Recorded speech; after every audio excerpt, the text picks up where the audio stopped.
All in Sports Network. We love sports.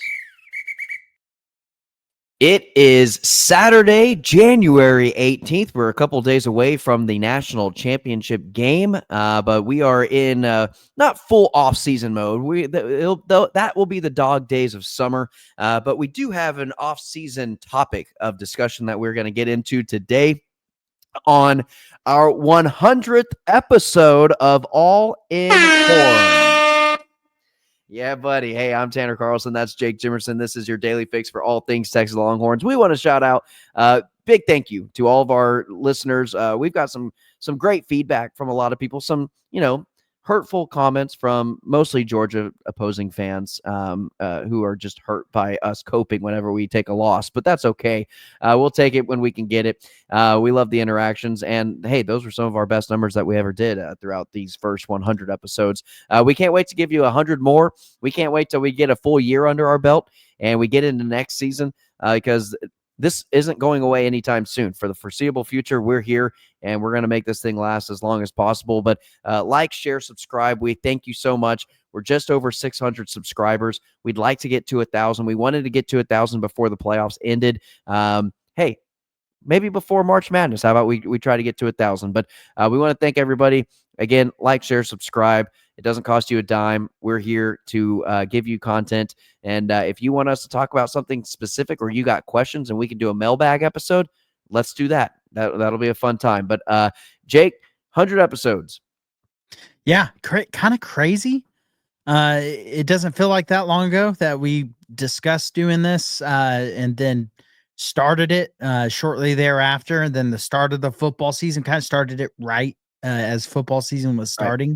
Right. So yeah, it's come by quick to me. It's kind of crazy that now I know weekends we're doing 5 days in a week, so we're not doing 7 days a week for these episodes. But kind of crazy to think that if you start a week before college football season starts, it's almost a full 100 days of the calendar year. Almost, not quite, a little bit more, but almost.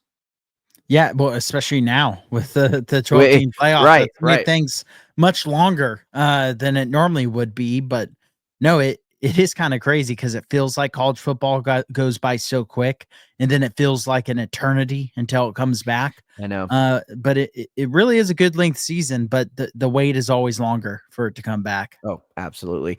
Well, Jake, we have a fun episode for the people today on this Saturday. It might be a shorter episode just for everybody, and weekends are fun to kind of spend some time to just do whatever and not have to pay attention to podcasts or anything or listen while you're working. But Mount Rushmore of Longhorn football plays.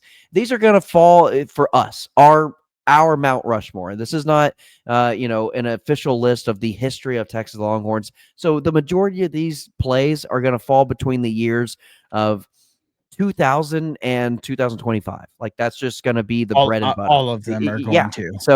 So yeah. And then following that Mount Rushmore, Jake, we're going to have a little bit of fun with that. We'll go back and forth, exchange picks. The rules to that is if a play is picked, that other person cannot pick that play. So it's kind of like a draft. Once it's picked, it's off the board. You have to go somewhere else with it.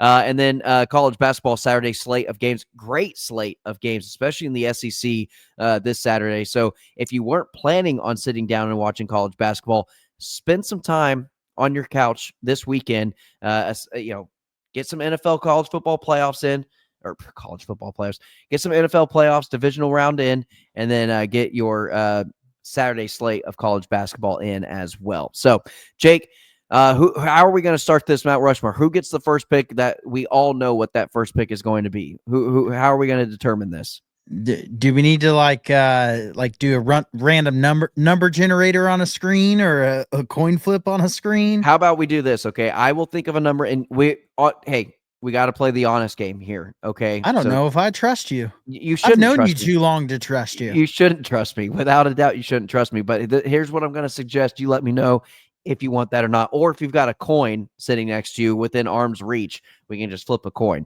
But what I was going to suggest is, I pick a number between 1 and 10. If you get closer to that number than what I get to whenever I guess your number between 1 and 10, we can that will determine first round pick. So like say my number is 5, you guess 4, you're 1 away. Say your number 7 and you said I'm gonna go find a coin.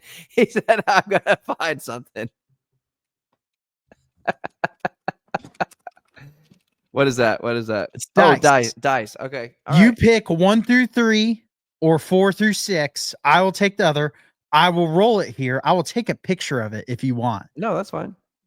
Just lift it up, show it to the camera. All It's right. not loaded. I use it for tabletop gaming. You're wish it was loaded. You're a nerd and you play D&D. It's Warhammer. Okay, Henry Cavill plays it. I'm cool. Yeah. Superman plays it, so that makes it cool. All right. I'm gonna say 3. No, you want okay. So 1 through 3. Yeah, 1 through 3. Okay, so I'll take 4 through 6. It's a 4. Okay, I'll trust you. It's a 4. I'm a man of honor when rolling a dice. Honor system. Yep. Okay, you get first pick. So, Wait, this is a tough one. Are we gonna go snake? Yeah, right. Are we gonna go snake draft? Yeah, where you get 1, I get 2. That's the only fair way to do it. Okay. Otherwise, I just get all the good ones. Yeah. Real tough. Which one should I go? Man, I guess I'll go 4th and 5 national championship on the line. Vince Young runs it in to win Texas the national title. I'll take it if I have to. Yeah, that's a tough one, but I would have to agree with you. That was number 1 on my list as well. So I will. I'll take that one off. Gosh. I actually am at an impasse. Well, I guess I was going to say I'm at an impasse between 2 picks. I have 2 picks, so I guess it doesn't really matter all that much. I'm going to go Quan Cosby, game winner, the Fiesta Bowl over Ohio State, 2009, touchdown Texas. And then I'm going to say Lima Sweet, 4th quarter touchdown over Ohio State, the catch. That was actually my screensaver. On our shared family computer for a while. Texas may not reach a national championship to get to the number 1 play without that play. Okay. So now I get 2, correct? Yeah, you get 2. That'll be your 2nd and 3rd pick. Yeah, there we go. Try not to get lost in the snake. This is tough. I am going to go with the kick to win it against Nebraska in the Big 12 championship game. Well, okay. Explain. Yeah. I was at this game. And I was my dad got us tickets to surprise us, and we were at the game, and we were supposed to be sitting like second deck, in between like the really high deck at Cowboy Stadium and the lower. Well, SeatGeek or whatever we used at the time, Ticketmaster, accidentally sold the seats twice. So they upgraded us to like 10th or 11th row, 50-yard line, cushioned seats, the club. We were able to go to all of it. AT&T Stadium. AT&T Stadium. And the game itself was not that great. But I just remember I couldn't stand and I couldn't sit for that kick. I was just kind of leaning, propped, just legs jello, shaking. Yeah.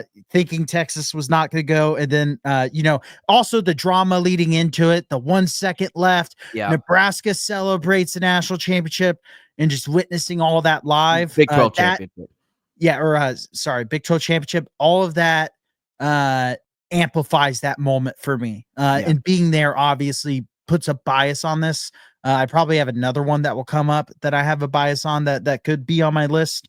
And then I'm going to go ahead and take 4th and 13 against Arizona State. Okay. All right. It's on my list. I had it on there. I know some people might go, it's way too early for that. It's just a quarterfinal game. It's recency bias, but it is a big moment. It is a reason they got a crack at Ohio State, nearly went to a national title. This moment would be number 2 if they went to a national title and won the national title. Yeah.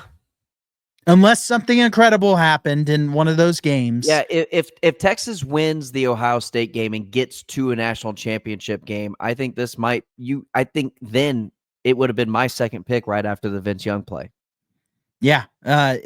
So it falls a little bit, and yes, there's recency, but man, it just, after sucking for so long, and last year we didn't really have any of those just crazy moments. They kind of took care of business against most people in the Big 12, blew out Oklahoma State in the Big 12 title game, then lost in the semifinal. This was the first expanded playoffs. Yes, it's against a team we should have beat by more. I don't really care. It's still the moment itself in that game is an incredible moment that I'll remember forever as a Longhorn fan. All right, so I got the next two, and these are my final two. So I've got the Lima Swede for review for everybody. I've got the Lima Swede touchdown catch against Ohio State, and I have the wow, what was it? I already deleted it off my list, so I didn't say it again. I had the Lima Swede play and the Quan Cosby Fiesta Bowl catch. Right. Okay, cool. Oh,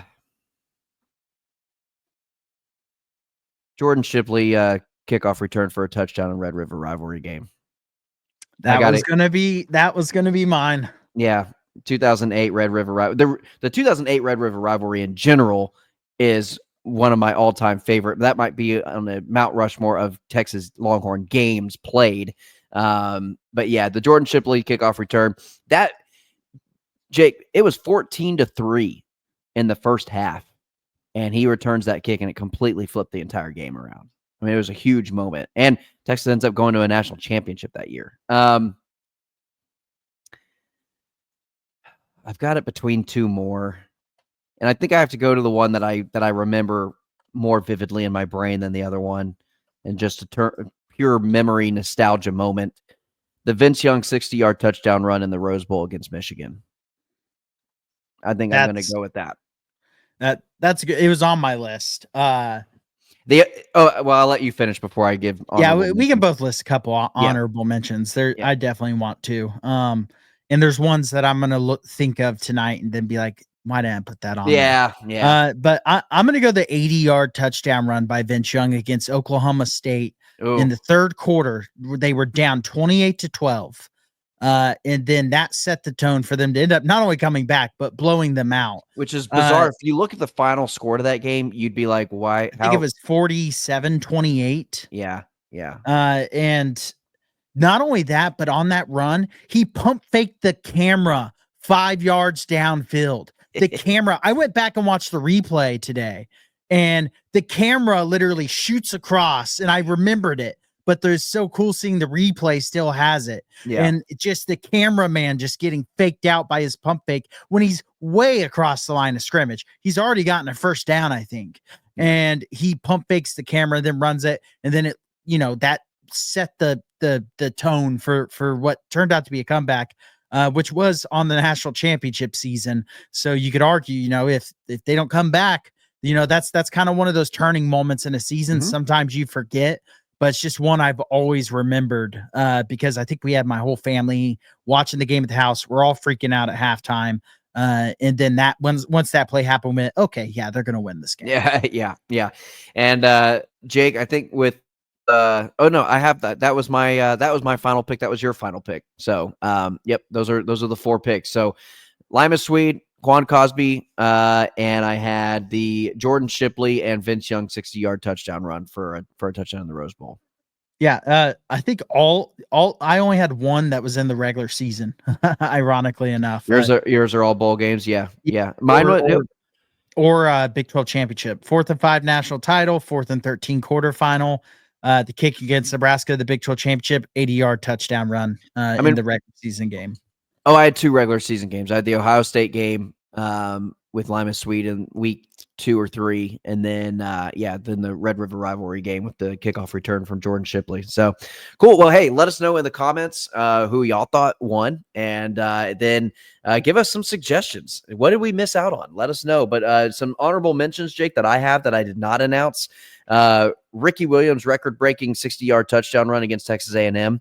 That was one that I was going to put down, but it happened in 1998. I was 4 years old when it happened. Yeah, I don't remember watching that live. Right. So that was the only reason I was like, it happened in my lifetime, and I've seen that the highlight a bajillion times, but it feels like a cop out putting it if you didn't watch it live, though. It just doesn't feel right because you didn't experience it, the moment of it. I picked the ones that I picked because I have a special place in my brain of I vividly remember. I can go back exactly when Very special place. I could go back and remember exactly when those plays happened and how I felt, the joy I felt when those plays were happening. Jake, any other honorable mentions? I have a couple other ones, but I'll let you take some. Yeah, the Justin Tucker kick against A&M. I have that one on my list. That's up there. The Case McCoy run against them as well. What about game? What about Dicker the kicker against OU? That's on my list. Okay. I just have Dicker ... the kicker written down on my list. And then 2 games I was also at that are high up on my list of plays I'll remember forever because I was there. Was Kendall just completely destroying the Texas Tech quarterback in Austin, and what would probably now put him in jail for doing that to a quarterback. But I was at that game. It's the loudest pop I've ever heard at any level of football that I've been to. And the crowd went crazy. And then kind of an under the radar one, but one of the loudest crowd pops I've ever heard. And it was right when the Texas environment was getting better, was the block kick against USC at DKR, where Wheeler returns it for a touchdown. Didn't Kenny Vaccaro block the kick? Yeah, I think it was Vaccaro who blocked it. Who blocked it? Yeah. That was probably the loudest I've ever heard DKR when I've been to a game. And that was right when the environment was starting to come back. That was really the first year where, like, me and my dad were at that game, and the last time we had been at DKR, I think was the loss to Maryland in Herman's first year. And me and my dad looked at each other like, holy crap, just the environment now is truly a different animal than it was. That was Chris Del Conte's first year as AD, was it not? Yeah. Yes. Yeah. And he was the one who started to change the atmosphere immediately. It wasn't as corporate. It was a college football environment. And that was when I was finally like, okay, DKR finally has a real environment. And that play is the one that always sticks out to me because I couldn't hear anything. It was unreal. Even we had USC fans sit next to us are like, this place is amazing. Just with how loud it is and, you know, how into the game everyone was and how fun that was seeing that matchup. In person, just because, you know, it's the Rose Bowl national championship. It was the first time that they had played against each other. Or was that the year before? That second time. That was the year after they played at USC. At USC. I didn't know what came first with that home and home. Was it? But still, it was at USC. Yeah, it was awesome. So that's one that I'll always remember just because I was there. Wasn't that Sam Darnold and Sam Ehlinger in the first year at USC? Whenever it was in California. Yeah, Sam Ehlinger was, I think that was his first start. It was his freshman year, first start, and then Sam Darnold, that was the year he was coming out in the draft, was it not? Something along those lines. Wow, what a game. Wow, that game kind of was in Texas almost won that game as heavy underdogs, and I believe USC went on to win the Rose Bowl. Team, did they that year? I thought they ended up not being as good. I think that was the year that was the USC Penn State Rose Bowl game, the really the classic. I might be wrong. I'll do some research if you want to give a couple other. So I have another kind of under the radar honorable mention, and that's the Jordan Whittington fumble recovery following the Quinn Ewers interception at TCU in 2023. That was a play for me that kind of defined where this program was headed culture-wise under Steve Sarkisian. And it really saved the season because that TCU game, that was kind of one team that was just kept giving Texas fits year after year after year. It had Texas's number for a stretch of seasons. And for him to come up with that fumble following the interception and to force the fumble, get it back into Texas' hands, Texas ends up scoring a touchdown on that drive.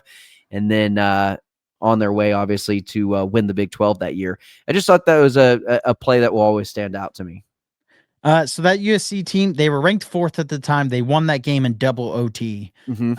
And then they went on to go to the Pac-12 championship and win it against Stanford. And then they did lose to Ohio State in the Cotton Bowl.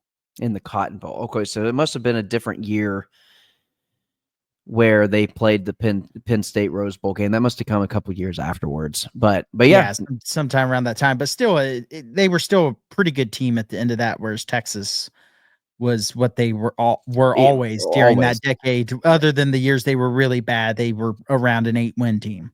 And then the Sugar Bowl. You always have to have that outlier of the Sugar Bowl.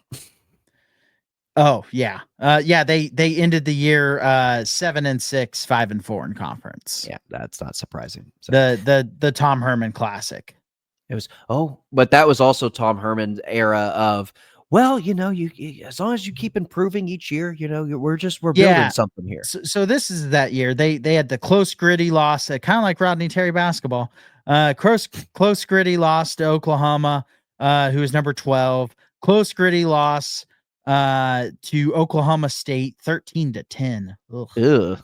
Yeah. Then they lost to TCU 24-7, and then they lost to Texas Tech 27-23. God, again, how quickly people forget how freaking bad it was. That's 2017. It's not that long ago. It's not that long ago, Jake. It's just not that long ago. Thank you, Steve Sarkisian. Yep. Praise Jesus. All right, Jake, that'll kind of do it for our Mount Rushmore. Let's go ahead and give a quick little lineup of Saturday's slate of games for college basketball. We'll talk a little bit. Number 4, Bama. They actually tip off at noon, so this game is probably already underway if you're watching this right now. But number 4, Bama at number 8, Kentucky. Bama is a weird team. They did just lose to Ole Miss at home. They are completely relying on if their offense is going to score 100, and they do it a lot. I'll take Bama. No. Oh. Yeah, I'll take. I don't know, Jim. I'll take Bama to win this one on the road. I think Kentucky's defense isn't that great. I think Bama will get back on track, score a bunch of points, and win a really high scoring game. The worst thing that could have happened to Kentucky before this game was for Alabama to lose a game. Yeah. It was the worst possible timing for Kentucky to have Alabama lose the game right before that they're about to play them against a team that they should beat in Ole Miss. Now, Ole Miss not a bad team. They're ranked. Chris Beard has them playing well. But yeah, it's like you said, but Alabama the last 2 or 3 years has had 1 or 2 of those games every year. They've been a top 5 basketball program for the last 2 or 3 seasons now. And every year they kind of have that. You look at their schedule, you're like, they lost to who? How did that happen? And then they typically turn around. That. Yeah, and that's not even that type of game. I mean, no, bad. Right. And then they turn it around and they absolutely demolish their opponent. I don't think they demolished Kentucky. I do think they beat Kentucky. However, it's at Kentucky. I think that's the only saving grace that Kentucky may have is that home court advantage. Number 1, Auburn at 23, Georgia. Georgia just took one on the chin against Tennessee, I believe. Yep. Yeah. So, but they're coming off of a loss, Jake. Yeah, that doesn't matter. Auburn by a lot. Auburn's really good, and I don't see them losing to a Georgia. They're going to be focused on them. They're ranked, and honestly, I have no idea how Georgia's home court advantages in basketball because they're never good in basketball. This is very weird. Them being ranked in basketball, because that I can't even think of the last time I saw them ranked in basketball, or really even in the NCAA tournament. So yeah, I like Auburn in this game by a sizable margin. Georgia's last 5, they have a win over Oklahoma, a win over Kentucky, and then a loss at Ole Miss. So just kind of, I don't know, just kind of a mixed bag. You don't really know what you're going to get out of them. I do think you're going to get a loss out of them against Auburn. But again, a lot of good games, a lot of them coming in the SEC this weekend. So fun games that you're going to want to stay tuned to. Number 17, Purdue at Oregon, number 13 in the country. This is a Big Ten game. Yeah, I like Oregon. I think Oregon's pretty good. I've actually watched them play like a game and a half this year, and I've been impressed when I've watched them. I probably won't tune into this because their home court is ugly as hell, and You're I do not a fan of the no, wood? no, it's awful. I hate it. I mean, I really hate it. It looks like a joke. It looks like Nickelodeon just threw stuff at the screen, and that's the court. Do you think But yeah, I think Oregon. they have a home court advantage with Purdue coming into town? I think they have a home court advantage because other teams got to adjust their eyeballs to that monstrosity Yeah. on the court. I'm not even Hey. joking on that. But yeah, I like Oregon to win. I think they're a better team than Purdue this year, but Purdue's one of those teams that wins these types of games sometimes as well. Yeah, this is kind of the first competition that Purdue has played against, that will be They I don't lost know, to OU. so here's their losses. They've got losses to Auburn. That's, fine. They have losses to Texas A&M. Penn State they lost to. They lost to Marquette, and they beat Alabama, and they beat Ole Miss. So, I don't know. It's kind of a strange year. Bama game was early in the year. Yeah. Yeah, I mean it is strange. They're kind of an off and on team. But what I was trying to get at is they've lost to some of the better teams on their schedule. But then again, you kind of sprinkle in some wins over Ole Miss and Alabama, but losses to Tennessee and to Texas A&M. I'm going to take Purdue in this one, Jake, just to mix it up on our picks a little bit. Yeah, I mean, I wouldn't surprise me. It's a kind of a weird one to pick. And then speaking of Ole Miss, this is going to be a bit of a pretty big rivalry game, and very strange. Mississippi State ranked Ole Miss number 21 and ranked Mississippi State number 15 at Mississippi State. Again, the SEC is just a gauntlet this year, and of all years they're going to choose to be a gauntlet, it's the year Texas decides to join the conference. Yeah, really annoying. The basketball in SEC has never been even close to this. Not even. They've always had some good top teams, but then the middle of the conference. This year, everyone's ranked. This year, everyone's talking about the SEC like the Big 12 has been talked about in years past. Mm-hmm. But I mean, Mississippi State honestly doesn't have great wins. Their best win is against Pitt, 90-57. I mean, they did absolutely annihilate them. I actually remember keeping up with the score of that game just because it was one of those games that had such an outrageous score. Pitt's not ranked anymore. Their other ranked win, at least when they were ranked at the time, was Memphis, who is still ranked. But they've lost to Kentucky in a close one recently. And I think that was a game where Kentucky came back to win that. And then they got blown out by Auburn at Auburn. That's okay. That happens. But I refuse to pick Chris Beard to win a basketball game. There you go. I like that. Just off principle. Good line of thinking. So I have Mississippi State winning. I won't bet it, but I won't pick Chris Beard. Dang, I kind of hate that you picked that you brought that up as a they've also lost 2 straight, and they've got to get off the snide at some point in time, right? Might as well be against their rival in Ole Miss at home in front of a home crowd. So yeah, I'm with you, Jake. Go Bulldogs. Bring the cowbells. And do they do the cowbells for basketball? Is that a thing? Again, I've never watched a game at Mississippi State because they have never been remotely relevant. And now they're number 15 in the country. Yeah, again, the SEC, we just were so wrong on basketball being a step down. Yeah, it's we like couldn't have been more wrong in their top years. Though to be fair, this is not a normal thing. This is very new. I mean, I'm not saying the SEC was bad basketball. They just were never to this level. They've always had Kentucky. They've always had, Florida teams that have come up and been good. They've always had stretches of teams that have been good, but never the whole conference top to bottom, never been good at the same time. Tennessee, you'll have some good Tennessee teams thrown in there from time to time, but yeah, again, even never a good Auburn team mixed in, good Alabama team, but it's never all of them at the same time. And then schools that are never good. Right. Ole Miss, Mississippi State, Georgia. I mean, it's ridiculous. It really is. I hate it. Yeah. All right, Jake, we'll end it off capping this discussion off with Texas, Florida. I've got Florida winning big. Texas, I do not trust on the road at all. I don't trust them at home at all. I don't trust them against really good teams. Florida's a really good team. Florida by 20.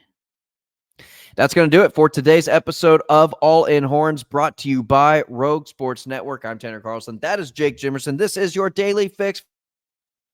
Remember, like, share, and subscribe. We thank you for listening. Happy 100 episodes. It kind of feels like an anniversary of sorts, but it definitely a milestone. We appreciate it. We want to get that subscriber count up. We want to get our viewer numbers to continue to stay up. Drop it down a little bit after after football season ended. That's kind of to be expected, but we want everybody to know that just because football season's over, the sports continues on, especially at the University of Texas. So everybody have a great weekend. We'll see you for the next 100 episodes. And as always, welcome. All in Sports Network. We love sports.